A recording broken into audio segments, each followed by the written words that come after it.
लाश चिता का इंतज़ार कर रहा था। जी, जी। कोई उठा नहीं रहे थे, कोई छू नहीं रहे थे। जी, हाँ, स्नेक रेस्क्यू मैं पिछले 10 वर्षों से कर रहा हूँ। जी। कुत्ता कहीं न कहीं हमारी सुरक्षा भी करता है, चलिए उसको भी पकड़ के ले जाते हैं और अच्छा खासा उसमें फंड आता है। लेकिन स्नेक रेस्क्यू के नाम पे हमने कहीं फंड की कोई चर्चा नहीं सुनी है।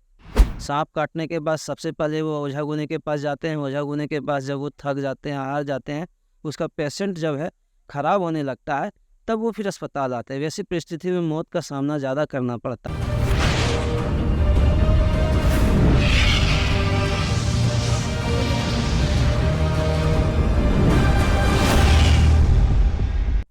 नमस्कार, मैं अभयराज और आप देख रहे हैं आपकी सभा।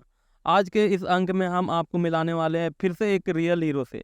जी हाँ, जब कोविड का टाइम चल रहा था तो हम डर से अपने घरों में बैठे रहते थे। ऐसा खतरनाक बीमारी था कि हमें अपना जीवन बचाना ही उस समय बहुत मुश्किल लग रहा था।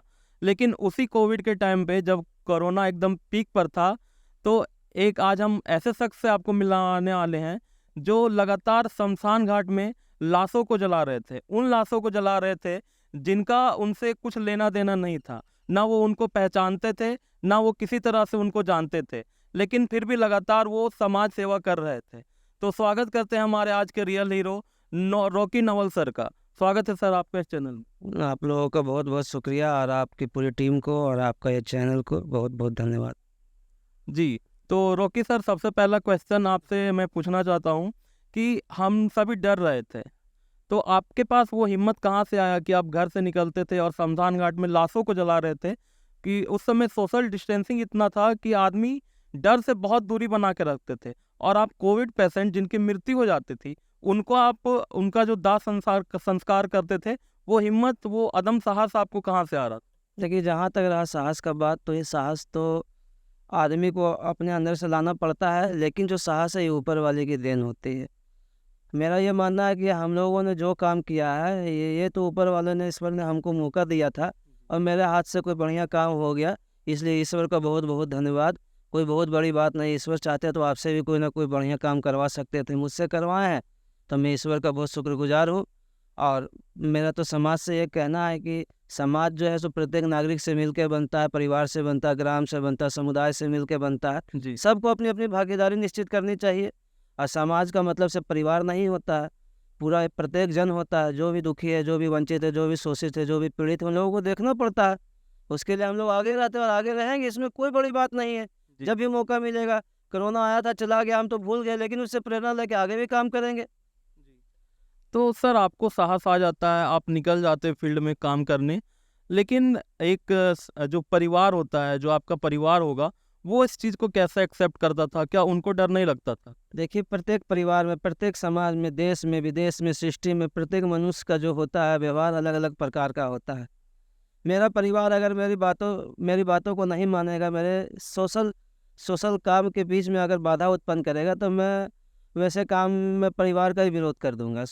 कोरोना काल में ऐसा हुआ भी था, जब मेरे परिवार ने मुझे रोका भी था, तो मैंने बोल दिया था कि ये काम करेंगे और करके रहेंगे, क्योंकि समाज को भी ज़रूरत है। इसलिए जब आप बढ़िया काम करना चाहते हैं, तो सबसे पहले आपको परिवार में भी थोड़ा बहुत अगर अंतर्विरोध होता है, तो उसका सामना करना पड़ता है, उनको जागरूक करना पड़ता है। और वैसा हम लोग किया और आगे भी करेंगे। अगर समाज के प्रति कोई वैसा काम आएगा, जोखिम भरा काम आएगा, जो मेरे हाथों से होने का रहेगा, परिवार मना भी करेगा, तो भी करेंगे। जी। कोई बड़ी बात नहीं है। सर, वो जो भयावह स्थिति अगर हम याद करते हैं, वो जीवन में कभी किसी को लौट के नहीं आए, लेकिन उस क्षण को जब याद करते हैं, तो क्या मार्मिक दृश्य देखते हैं रॉकी नवल जी उसके बारे में?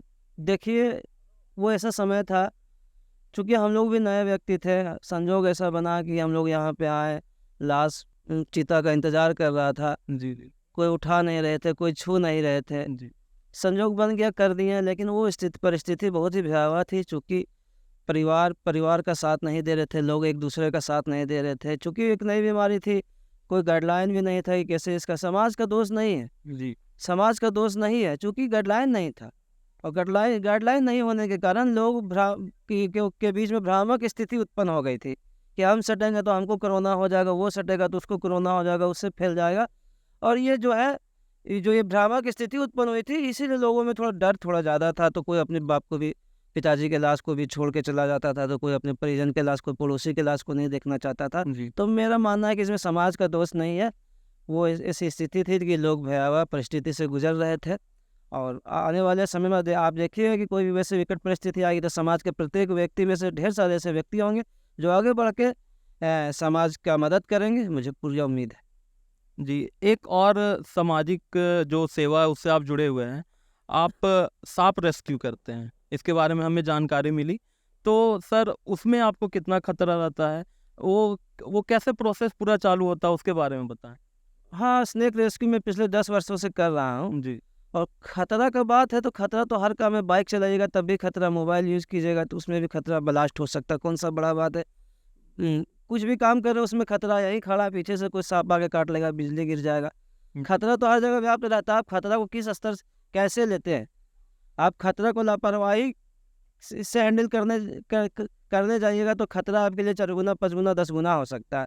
लेकिन उसी खतरा को आप साइंटिफिक रूप से चैलेंज के रूप में एक्सेप्ट कीजिएगा, भावना के रूप में एक्सेप्ट कीजिएगा, और अपनी सच्ची भावना से, अपने टेक्निक से और अपने इक्विपमेंट के आधार पर उस काम को करिएगा तो आपको सक्सेस मिलेगा और खतरा से भी आप बचे रहिएगा। जी। जो सर्पदंश है वो अभी आपदा के क्षेत्र में एक बड़ा जो दिक्कत है वो बनते जा रहा है।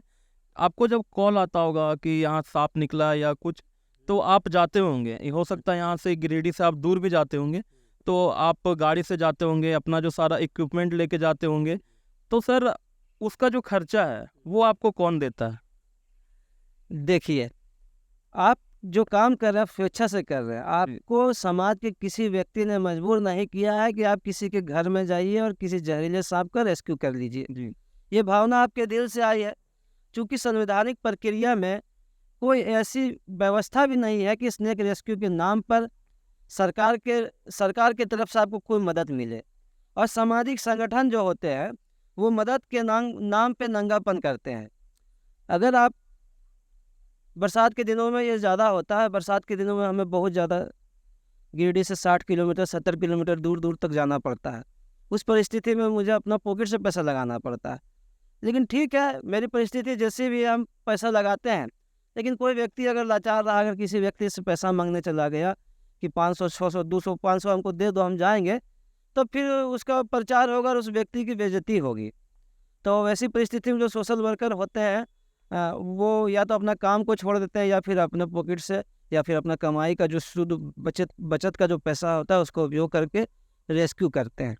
और इसमें सरकार की तरफ से तो मुझे नहीं लगता किसी प्रकार का कोई व्यवस्था है, इसीलिए इस व्यवस्था से वंचित है। क्योंकि देखिए, शहर में कुत्तों को पकड़ने के लिए फंड आता है। जी, कितना दुर्भाग्य का बात है। कुत्ता तो प्रकृति का एक हिस्सा भी है, और आज के कल के शहरी आवरण में जहाँ पूरा पूरा परिवार अकेला हो गया है, कुत्ता कहीं ना कहीं हमारी सुरक्षा भी करता है। चलिए उसको भी पकड़ के ले जाते हैं और अच्छा खासा उसमें फंड आता है। लेकिन स्नेक रेस्क्यू के नाम पे हमने कहीं फंड की कोई चर्चा नहीं सुनी है। ऐसा होना चाहिए, होगा तो हम लोग जैसे बहुत से लोग प्रेरित भी होंगे, और जो ना ही चाह के भी नहीं कर पा रहे वो भी काम करेंगे। जी। तो अगर जो हम लोग झारखंड में हैं, झारखंड की जो भूमि है वो जंगलों की भूमि है, हम सभी को पता है। तो जब जंगल की भूमि है तो लाजमी यहाँ सांप, बिच्छू, ये जितने भी जंतु वो मिलेंगे ही। तो क्या सरकार, अगर किसी को सर्पदंश हो जाता है तो प्रथम दृष्टया क्या उपचार करना चाहिए? इस क्षेत्र में हम कभी कोई जागरूकता अभियान नहीं देखते हैं। मैं आपसे पूछना चाहता हूँ कि अगर किसी को सांप डस ले तो आदमी झाड़ फूक की तरफ भागते हैं। मैं आपसे पूछना चाहता हूँ, आप क्योंकि इस क्षेत्र में जुड़े हुए हैं, आप बताइए कि सबसे प्रथम उसको क्या कदम उठाना चाहिए? देखिए, किसी भी व्यक्ति को सांप काटता है तो सबसे पहले तो उसको डरना नहीं चाहिए। जी, समुचित व्यवस्था है। सांप काटने के 45 मिनट के अंदर, आप 1 घंटा के अंदर अगर जिला अस्पताल पहुंच जाते हैं जी, तो आपका इलाज उचित तरीके से वहां के डॉक्टर कर सकते हैं। और दूसरा बात रहा कि सर्पदंश का इलाज एंटीवेनम के तहत ही होता है। कोई झाड़ फूक या ओरल दवाई के रूप में सर्पदंश का इलाज नहीं हो सकता। लेकिन लोगों के बीच में भ्रांतियाँ बहुत ज़्यादा रहती है। गांव देहात में अभी भी लोग जागरूक नहीं हैं। सांप काटने के बाद सबसे पहले वो ओझा गुने के पास जाते हैं। ओझा गुने के पास जब वो थक जाते हैं, हार जाते हैं, उसका पेशेंट जब है ख़राब होने लगता है, तब वो फिर अस्पताल आते हैं। वैसी परिस्थिति में मौत का सामना ज़्यादा करना पड़ता है। लोगों से मेरा अपील है, कोई भी सांप काटे तो आप व्यक्ति को तुरंत जिला अस्पताल लेके आएँ और उचित इलाज कराएँ। इलाज कराने से सांप सर्पदंश का इलाज है। जी, बिल्कुल, जैसा कि सर ने बताया कि सर्पदंश, ये जो पॉइंट है ये नोटिस करना है कि अगर किसी को भी सर्पदंश हो तो वो कृपया झाड़-फूँक की तरफ ना भागे, वो जिला अस्पताल पहुँचे। वहाँ एंटीवेनम मौजूद रहता है जहाँ आपका एक अच्छा से इलाज हो सके। तो हमारा आज का जो वीडियो था वो सर्पदंश से जुड़े जागरूकता को लेकर था। तो सर, एक क्वेश्चन आपसे करना चाहता हूँ, अगर किसी को कहीं पे साँप दिखे या किसी भी जानवर में वैसा बीमारी दिखे, या अगर वो जिला अस्पताल पहुंचता है, सदर अस्पताल, अगर उसको कुछ समस्या है इलाज कराने में, तो वो आपसे कैसे कांटेक्ट कर सकता है और आप क्या-क्या उसको आप मतलब उनका मदद कर सकते हैं?